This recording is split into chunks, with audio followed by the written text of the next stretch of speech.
Good evening, everyone. I welcome all of you here today in this session. And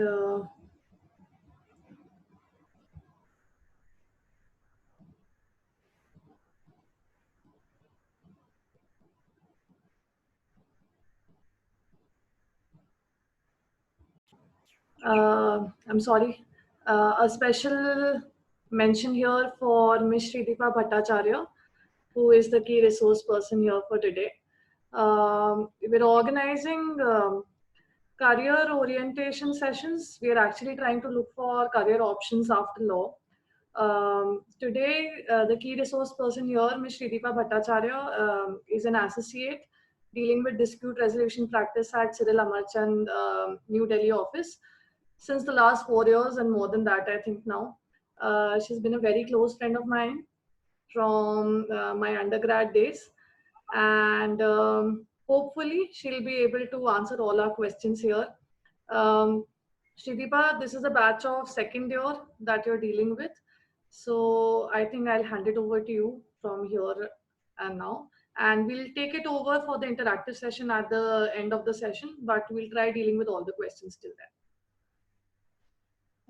Thank you, Shrishti, for this very kind introduction. To add to what she said, yes, I have been working with Cyril Amarchand Mangaldas for almost 4 years now, not more than 4 years. And I have been associated with their dispute resolution practice. And my team mostly does a lot of work with respect to the insolvency and bankruptcy code. We visit a lot of courts in this process. This is by way of my professional introduction. Shrishti has actually compiled and sent to me a lot of questions which you guys have with respect to securing placements at a law firm. How does a placement cell function? And also what constitutes life at a law firm. Very kindly, she has divided all these questions into 3 categories. So she has made my life very easy. So without wasting much time, I think I will delve right into these questions and try and answer them and satisfy your queries to the best of my capabilities. The first set of questions mostly deals with how to secure placement at a law firm. I think the best approach towards this is a two-pronged approach. It is a combination of good networking and having a very strong CV or a resume, as you call it. I think at this stage of your college evolution, like I understand that you guys are the senior most batch and you are in your second year, uh, a lot of effort has to be put in by the student body as a whole to be visible on the map, to be visible to recruiters. And for this, I cannot overemphasize the need for good networking. And by networking, what I mean is that you guys will actually need to go around, portray your skills, go meet people, go on the ground.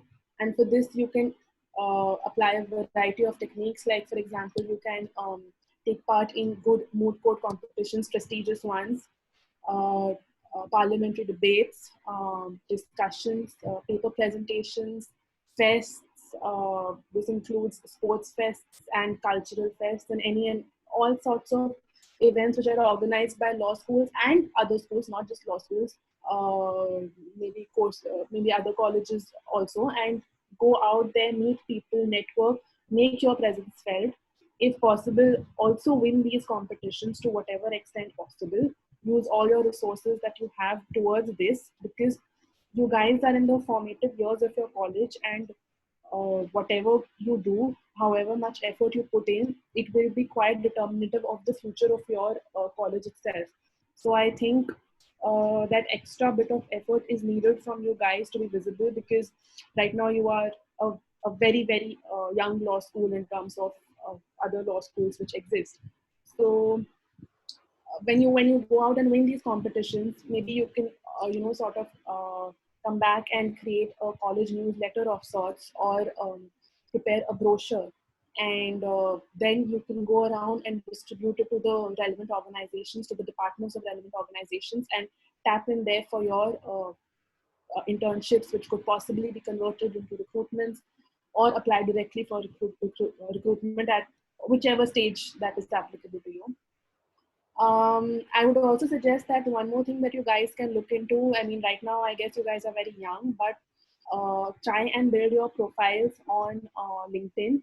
It's the professional networking organization. And because from what I understand and I know that recruiters and in fact even before internships the HR departments may try and look you up online and see your profile on LinkedIn. And if you have interned at different organizations and you have maybe built a good rapport there with your seniors or with your partners, they could probably give you some references for your skills, and you can put that on LinkedIn, and that is something that always is, it's a good thing to have. It could catch the recruiter's eyes. So that is one way to network. Apart from that, I think you guys have one big advantage, which is the fact that you have the tag of an NLU. So you have to use it, you have to maximize and capitalize on it so that you are visible and the marketplace will know that you have the set of skills that they are looking for. Right now, they just don't know the kind of skills that you guys have. So, which is why I'm emphasizing again on the need for networking for you guys. You can also try and organize competitions and invite eminent people from all across the country, judges, professors from other colleges to come and give lectures and organize interactive sessions with your students. And it's not just for networking, but of course also for your personal growth. And you need to expand your horizons and broaden your thinking beyond what is taught to you in your curriculum. And one thing that Shishti has told me that the placement cell was just formed right before the lockdown. So I don't think it had a chance to take off properly. So I would like to state one thing, that because you guys are at such a young stage, uh, the student body generally cannot expect the placement cell to do everything. There has to be a symbiotic relationship between the two wings, and the PCC cannot function independent of the student body. So when I'm talking about networking, I would like to say that it is something which each student needs to take up as his or her own initiative, and one cannot expect the PCC to be the only one who is doing all of this. Of course, PCC will exponentially have a lot more obligations on this front towards securing internships, but they will also need your support as a whole, the support of the student body as a whole. Um, I think this is on networking. The second limb of this entire exercise of securing a placement in a law firm is having a good CV, a strong CV. And it's not that difficult to have one, as long as you guys are focused, committed, and dedicated towards whatever you intend to do. Be true to yourself, and I think I mean I can give you some pointers on how you can probably draft a good, strong CV. And this is where I think the placement cell's role also becomes very important, because it is their duty, at least for the CVs which go out from their system towards recruiters, it is their duty to make sure that these CVs are properly vetted, properly formatted, and you have dotted the I's and crossed the T's and done everything you can to make sure that they look perfect. And the recruiters don't have to look here there for the information that they're looking for. They will see a pattern, and they will understand that you guys have done your job, and that always earns you an extra mark.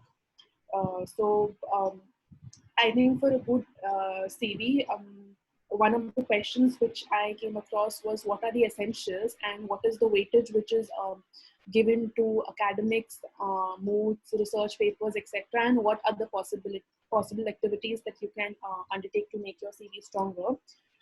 I think right off the bat, I would say that grades matter a lot, and having a good grade is like it comprises probably 60 to 70% of the weight that your CV carries.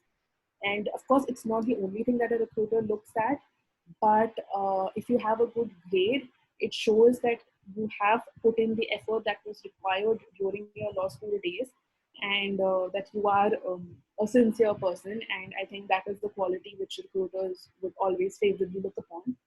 And so when you are like drafting a CV, the format that we used to follow and that we had circulated for our batch and for the batches to follow, provided for having your grade would be on the top along with say your the current semester that you're in, your the name of your college, of course, and if you have completed any other certificate or masters, you can mention that degree along with it, because that shows that you have put in that extra effort to go beyond what was given in what was taught to you in college, and to secure or earn that extra degree or that extra certificate. Thereafter, you can list down all your work experiences, all your internship experiences, with the latest one being on top, and that is the chronology that you follow. Uh, Following that, you can add your moot court competitions, and if you have one, then in that particular year, and thereafter moot court or debates. And you can also add, if you have been members, say, of law review or any other prestigious cell in your college, you can add those memberships, the titles that you hold. And if you have published any papers, yes, if you have published any papers in good law reviews, of course you have to highlight that, because that shows that you have done your research and you have what it takes to get published. And in the end, you can put any other extracurricular activity that you may have done. And of course, you should add a couple of references from your college, maybe of your director or vice chancellor, and of your placement, the faculty coordinator. So I think this is about the structure of CV. Try to ensure that it does not exceed more than 2 pages. Recruiters don't like to look at a long CV. And one thing that I think I should emphasize on is that when you are writing your CV, make sure that the proposition that you have researched on comes out, and it's not a very vague sentence that you may have written. For example, if you have worked on CPC, specifically you've worked on Order 7 Rule 11, try to, you should always actually write that, work on the proposition such and such under Order 7 Rule 11. The benefits of doing that is that it's a two-way benefit. When you are preparing for your internship interview or for your recruitment interview, you need to know the CV like the back of your hand. So if you know what you had exactly worked upon, and the recruiter, if he wants to ask you questions based on your CV, you will know what you studied. So they will definitely not go beyond that. But if you write, for example, that I worked on CPC, it throws you open, and it gives the recruiter a wide field to ask you any and every question. And you may possibly not know the answer, because it's, of course, it's a lot to remember. So try to be as specific, as precise as possible. And I think that will help you a long way in your preparation. Apart from CV, I think when you are applying independently, we have this practice of sending out a cover letter along with your CV. The cover letter is something in the body of the email, and it's not exactly what you have done in your work experience. Of course, it should touch upon it, but it is not just restricted to that. You cannot simply repeat what is there in your resume. Your cover letter actually should highlight whatever skills you have, and how you have put them to use. And it should cover your experience as concisely as possible. And you should also, probably when you're writing a cover letter, you have to research into the organization that you are applying to, and write a little bit about why you are applying, what about that organization intrigued you, and why do you think that you are a proper fit for that organization?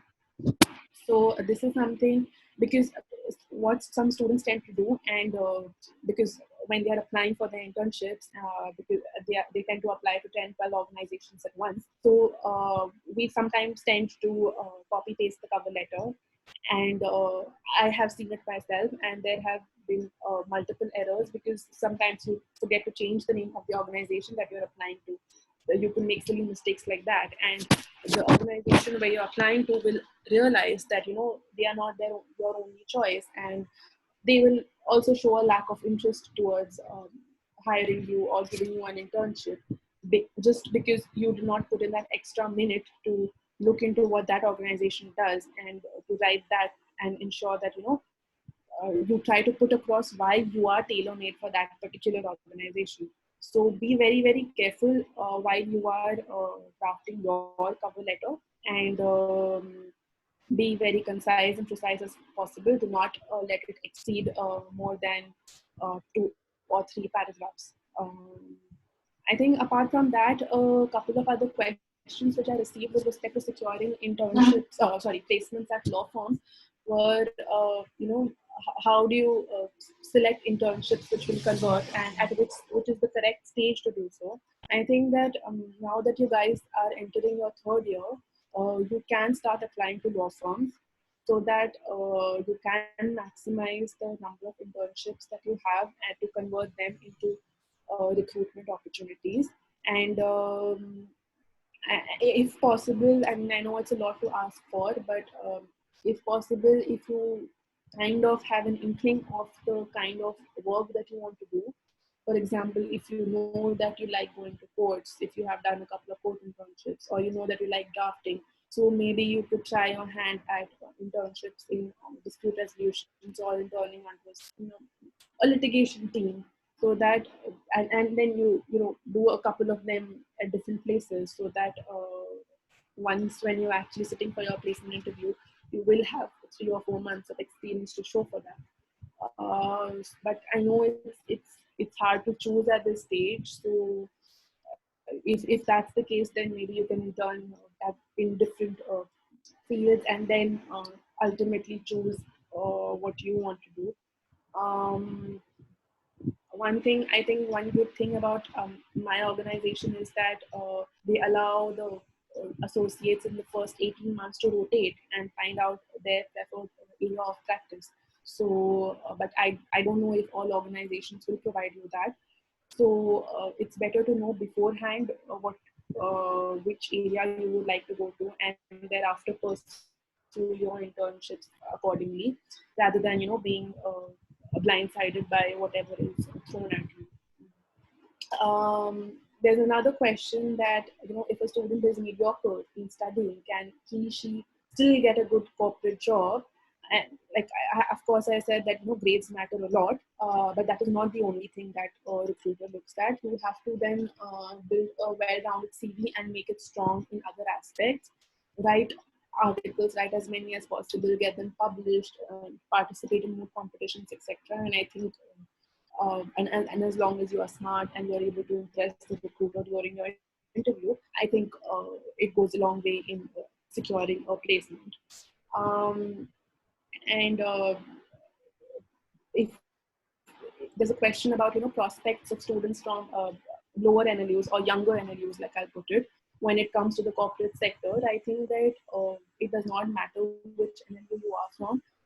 When you're given an opportunity to intern with any organization, um, try to be as smart and efficient in your output, and try to demonstrate your eagerness towards work, and don't be too eager. Like, that does not mean that you're sitting in office till 10, 11 when you don't have any work, but try to maximize your output and efficiency, and be eager, go up to associates, ask them if they need any help, because we always appreciate interns who are there when you're burdened with work. So as long as you are doing good work, you don't worry, you will be noticed, and that will lead a long way towards converting your internship into a good job offer, and you just need to work hard at this stage. And one thing that, sorry, I forgot to mention that since you are a young NLU, I would suggest that do not be picky about the kind of internships that you guys are getting.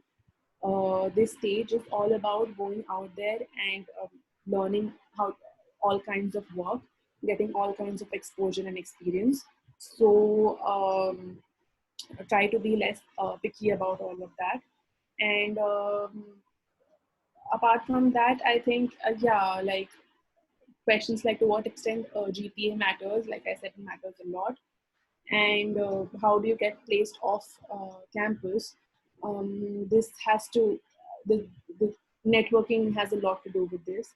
You need to be in the right circle. You need to meet the right kind of people who will get you in touch with recruiters. I think one suggestion which I can give you to kickstart like your placement cell, and I think I will um, I'll actually get to that later. But yeah, one small help would be like there's this organization called Vahura, which will provide you for a small fee with a certain with a list of certain organizations and their respective recruitment heads or departments, etc., and whom to contact. So maybe the placement cell could get started with it, and you could contact that organization, and they will help you. And maybe from there you can take it forward about with respect to placement. One question which I received was what all subjects should we focus on mainly during our course.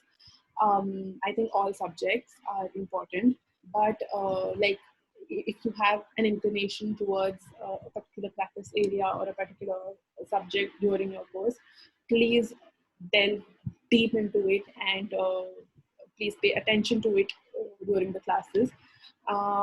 Please be strong. If, for example, if you want to go for disputes, please try to focus on your procedural law classes. I know that those may be boring, but those are something that's actually going to build your base, and it's going to be something that's going to remain with you for the next 50-60 years of your life.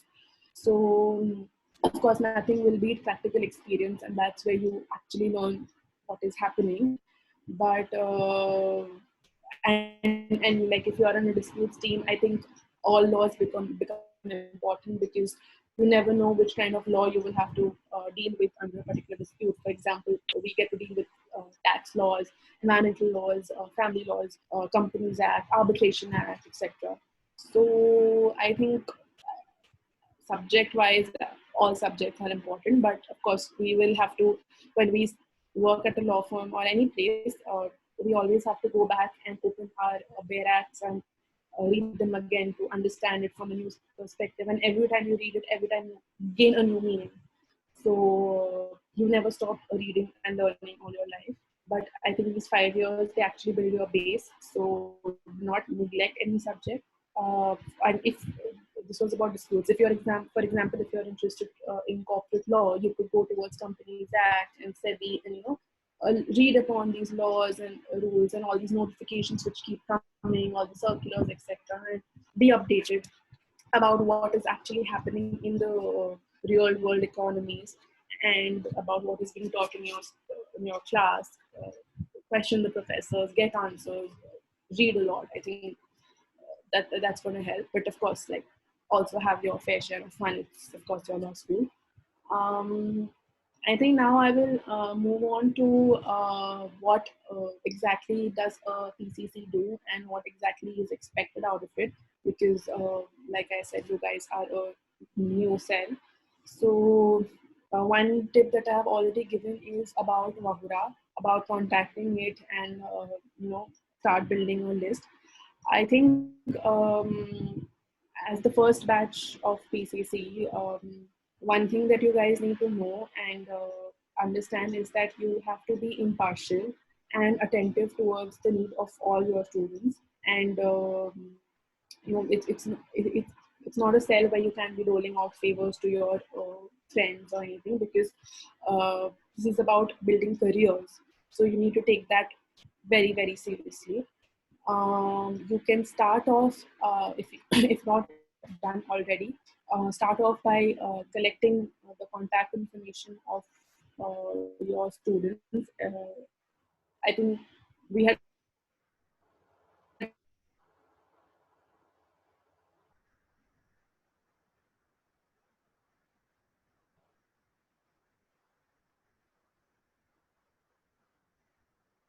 this before, but all the communications go through that one ID and not through your personal IDs at any given point of time. The ID should be reflective, of course, of your college name. And we had also built a chart reflecting the semester-wise grades and marks of each student. Because when you are sending out CVs, you will need to send out the latest one, and the grades and the semester will keep on varying. So you can probably prepare that chart and circulate it to your batch for any corrections. And because of course you cannot, there can be an inadvertent human error. And keep that chart, keep it handy, keep it updated, because some recruiters like to look at the grades of a student across all semesters before deciding on whether they want to recruit a particular individual or not. So and that is one.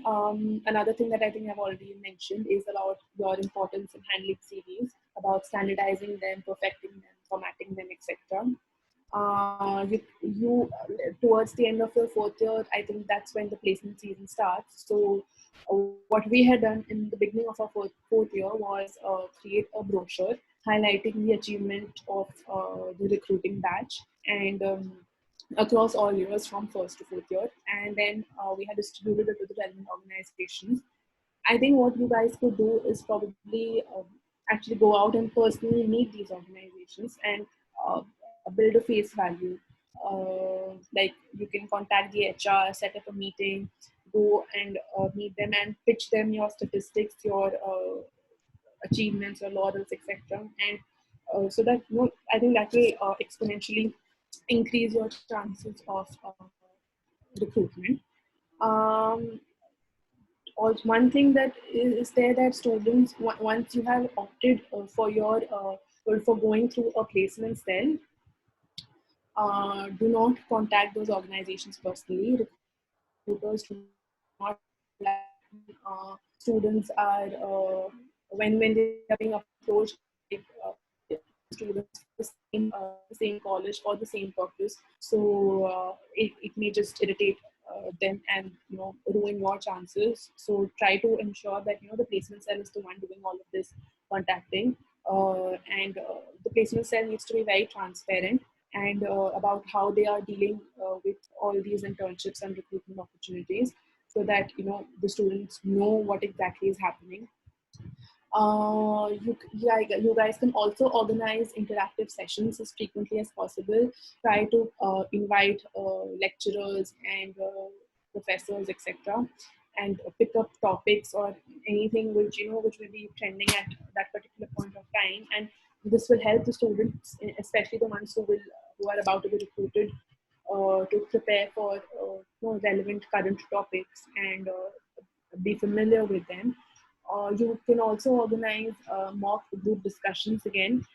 That is something that can be done as an internal exercise between the students. And because some organizations in their recruitment department, they have the policy of, firstly having a GD and followed by an interview.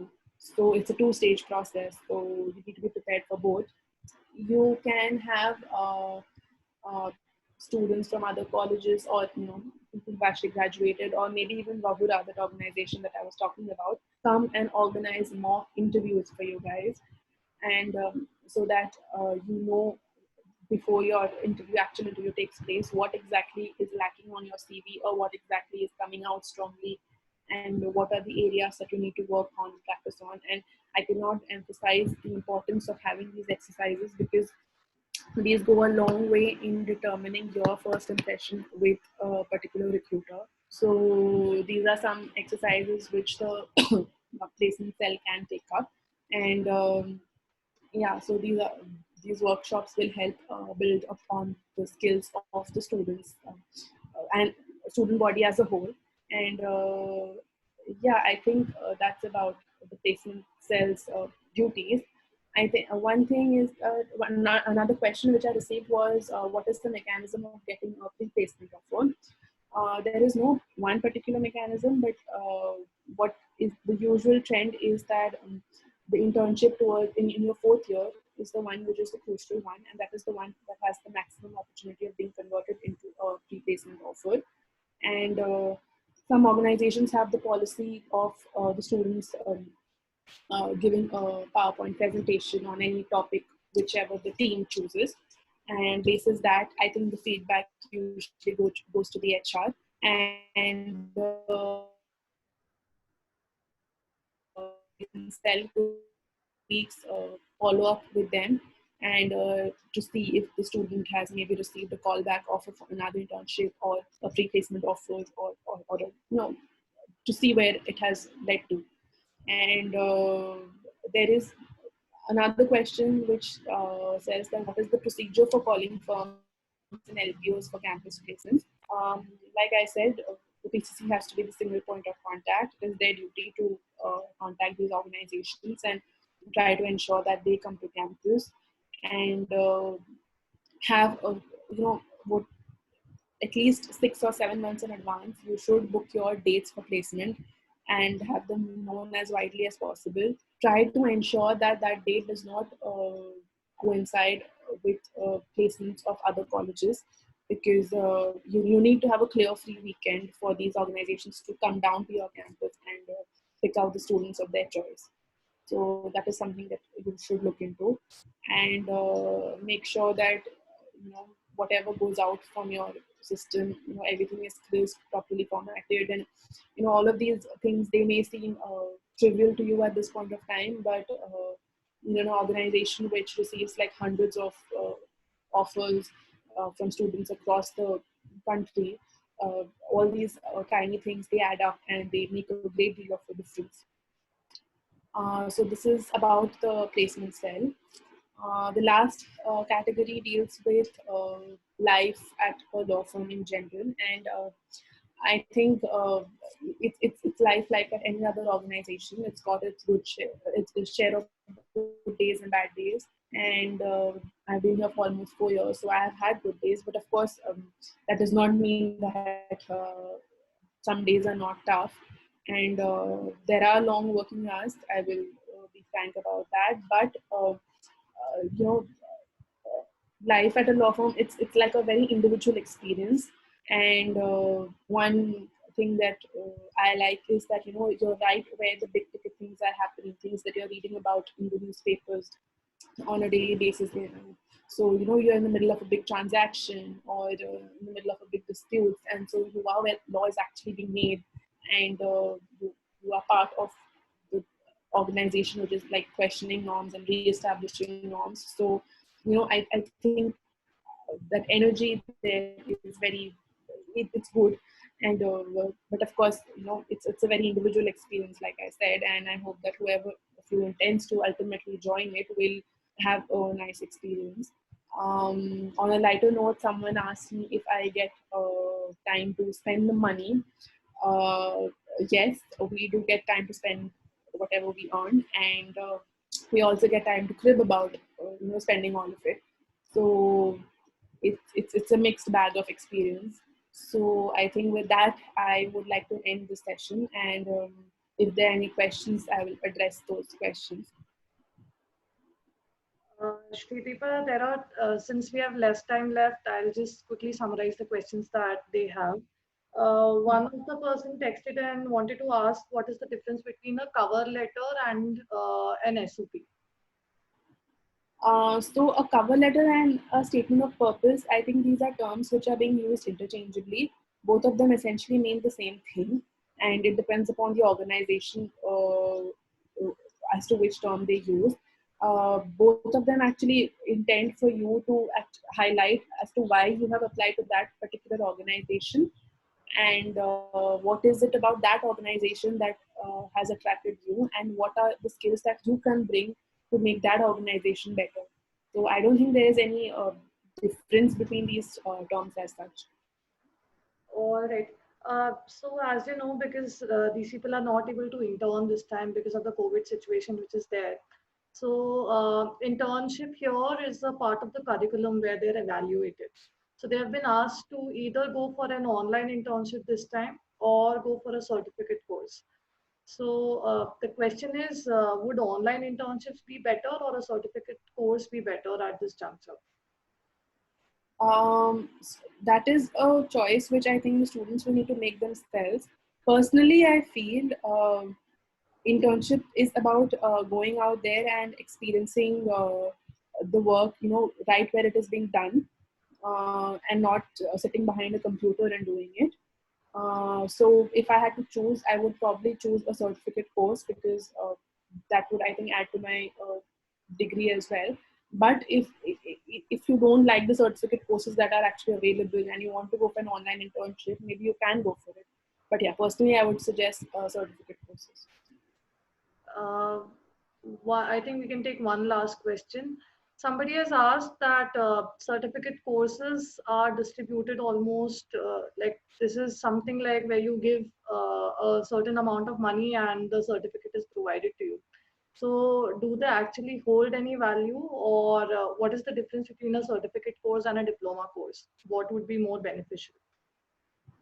I think certificate courses if done from proper reputed organizations, those hold a lot of value. But yes, if you are saying that if you can just buy them out, I mean, then the recruiter would also be aware of these courses and would probably not attach a lot of value. Diploma courses, on the other hand, they will actually make you sweat it out, and you will have to actually kind of earn that. So, if it also depends upon your area of interest. If you like the subject which is being offered in diploma course, you should go for it. And in that sense, maybe a diploma course will have more value. But in certificate courses, make sure that you have researched well in the and you know that the certificate will hold a lot of value and has a lot of potential wherever you want to apply for. So I think you will have to make a very conscious decision when you're choosing as to which course you want to go for. Uh, there are more questions. However, since we are on a short of time here, we'll end the session. And if there are any more questions, they can mail it to me and I will mail them further to you. I want to take this opportunity to thank you from all of our side for being so patient with us, with our questions, and for extending this support. And we hope to see you and your organization on our 0 day for the batch. um, Baki, if anything else is there, we will surely contact you. Thank you so much. Thank you. Thank you, everyone. Thank Stay you. safe.